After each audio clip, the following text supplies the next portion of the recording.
Yari ang mga nagapangunang impormasyon sa Panay Balita. Para sa mga headlines, conflict posible magtuhaw sa tunga nanday Congresswoman Jam Baronda kag Raisa Treñas-Chu pagkatapos ang alliance ang PFP kag Lakas-CMD suno kay Governor Defensor. Drainage sa Parola wharf nga dugay na nga ginareklamo ginkayo na. Pero 06 naka-rekober sang 2.2 million pesos nga balor sang shabu sa bilog nga adlaw nga operasyon.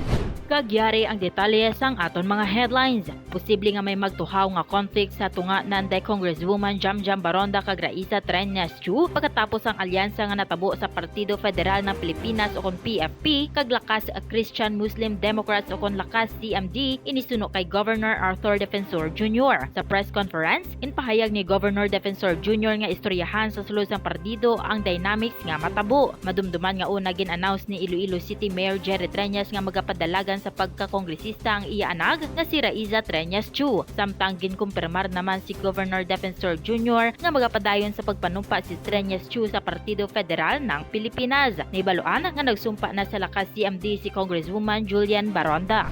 Kung wala may nabuka nga tuhod hindi pagkayuhon, ginakayon na sa mga personnel sa City Engineering Office ang drainage nga wala sang tabon sa atubang sa City Mall sa Parola Terminal kung sa diin may isa ka pedestrian ang nabulasot kag nabuka gid ang tuhod sini. Madugay na nga ginareklamo sa mga pumuluyo ang wala na siradaan nga drainage hasta na lamang nga may nabulasot kag nabuka ang tuhod rason kun nga an aksidente kag nahibaluan nga nagapaidalom sa surgery bangod nahulog sa kapin duwa ka tapak nga drainage. Karon natakpan na kag ginkayo para wala na liwat sa may madisgrasya.